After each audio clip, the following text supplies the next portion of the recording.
Hi there, Catherine here. I am going to do a short teaching now on the question, what is a sales funnel? Now, it probably could be entitled, what is a sales funnel and why does it matter? So let me explain why I'm teaching on this topic today. People often use the words sales and marketing interchangeably. And there's times that I don't mind that at all, because I think that if you have a compelling value proposition, which is kind of the main, the way I define value proposition is saying it's one of the main descriptions of the problem that you solve for the customer and the way you do it. Value propositions are usually 1 to 3 sentences in length. And you want the wording of how you help people to be consistent throughout all your marketing messages and all your sales messages.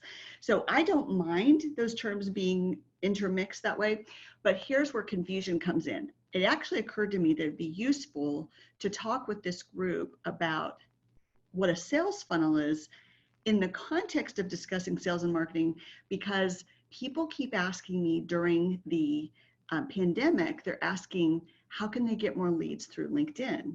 They're noticing that when they're posting in LinkedIn, they're not getting very much engagement. And they're saying, I hear that other people sell through LinkedIn and I'm struggling with that. Why is it not working for me? Well, I'm going to explain why that is. Okay, so let me share screen and show you a graphic here. I pulled this off the internet. This isn't something that's proprietary to ExtraBold Sales. In fact, I really like this particular graphic because it's extremely simple example of the principle that I'm teaching here. This is what we call a sales funnel. And it's called a funnel because it's the shape of a funnel. That's why we call it that. Nothing more or less than that. And when people use the word sales funnel, for example, in Building a Story Brand and Marketing Made Simple, Don Miller and JJ Peterson talk about this concept of a sales funnel. They mean both these terms of how you have a lot of names of people you want to work with, and then it works its way all the way down to becoming customers. I'll talk about that process in a second.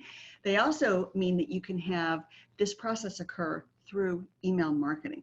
So it's a little bit confusing because people will use the term sales and marketing interchangeably, and they use the term sales funnel for different things. Here's how I'm using the word and why I think you should use the word and why it matters.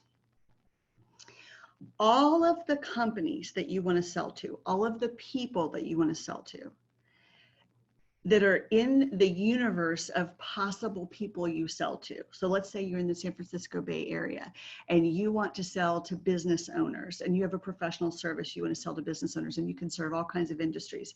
Well, maybe all the people in that geography that meet this certain revenue, business title, types of industries you want to serve, they're actually sitting above leads. They're kind of out in the universe. And then a lead, when most people say the word lead, they mean this is a name you get. So you might have a trade association, you might have business cards from an event. There could be all different kinds of ways and reasons that you would actually have names of people or names of companies that you want to pursue. But when they're not qualified and we haven't talked to them and we don't know much about them, we call them leads. Most people in LinkedIn who are in your connections, they're just leads. Okay, you haven't talked to them. They're people you market to, but they're not qualified. And what I mean by qualified is you don't know if they'll spend money. You don't know what their business objectives are, and if you can help them accomplish those. You don't know if you can help them move into whatever is the next best thing for their life by using your product or service. You just don't have much information about them. So marketing is at the top part of this funnel. And as we market to them, so for example, I send a Friday email that's a Friday sales tip. Everyone on my list is a lead. Some people are also customers, but some people are only leads. And what I'm doing is I'm giving away value. I'm saying, hey, here's videos like this. Hey, here's an article you could read. I did a blog post. I was in a podcast. Here's an article I want to share with you that someone else wrote that I think was awesome. And I'm trying to give away knowledge to show authority and empathy and demonstrate that I can be helpful to them growing their business. So what happens is we start selling when leads move down and become prospects. Selling might mean that you have a phone call, a Zoom call, you interact over email, you're chatting with them. When they become a hand raiser, what I call a hand raiser, I don't use that word really externally, but inside when I'm training, it's like someone saying, I might be interested. That's what I mean by hand raiser. I might be interested. When they become a hand raiser, they are moving into being a prospect. And that's where we asked about what their goals are and what else they've tried to solve this problem. When we do qualifying questions, which I'll teach about another time, there's 5 kinds of qualifying questions that everyone asks over and over again that I can teach about. But when you're qualifying and asking those questions, that's what's happening. And then you close them, they decide they want to work with you, they become a customer.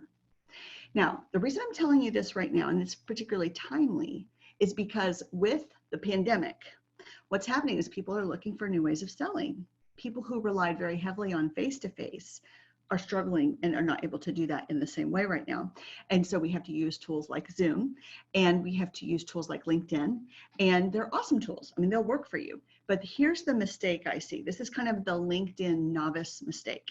And I don't mean novice in the way of being mean. I just mean inexperienced. People think that when they post, that they're always going to get engagement on that post. And you guys, I have been to special school to write compelling copy.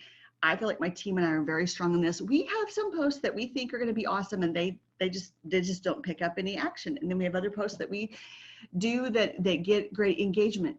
But number one, you can't have a call to action. You don't want to have a call to action and be selling in every single post, because LinkedIn is a virtual cocktail party. It's about getting to know people, visiting, sharing things of value. And it's really a marketing tool primarily. So when you post, think about how you're at the top section of leads.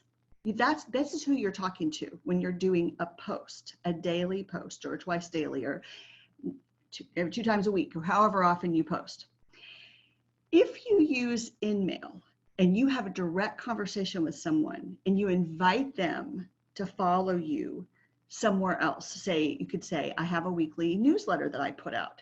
I don't actually like the word newsletter. I think it sounds kind of 1985. So I have a weekly sales tip email that I put out, or would you like to join my email marketing list? Or I'm going to have an upcoming event. May I include you in the invitation for that? When you start interacting one-on-one, which often can be through LinkedIn InMail, or if you sell through Facebook, this is also true through Messenger, or you have direct messages on Instagram. It can look different ways, but it is the interaction one-on-one, especially you reaching out to a contact. That's selling. That is selling. That's engaging and starting to qualify people. That is selling. Posting a post is marketing. You need both. They're not wrong. Just don't make the mistake of thinking that if you sell luxury clothing and you put pictures of luxury clothing in the post, what that's doing is associating you with the brand. And someone might look and say, hey, I love that pink shirt. I want that pink shirt. That does happen. I'm not saying that never happens, but that is not the same as a deliberate strategy to give away knowledge, to give away value, to be demonstrating authority, to be of true assistance to people in a more direct way that becomes a selling way. So let me know if that makes sense to you. Email me at Catherine@extraboldsales.com, or comment here when we post this in various places. I'm interested in what you think about that difference. I think keeping in mind that marketing is all the action at the top, and that we sell as we move through the funnel. That's a very useful analogy to me, because then I'm always thinking about, are the steps that I'm inviting people to engage with me and buy from me, are they clear, or could they be clearer? That's a question I'm always asking myself. So that's a lesson on sales funnels, how it applies to social media, how it can apply to other things in our life. I look forward to your comments. Thanks. Bye.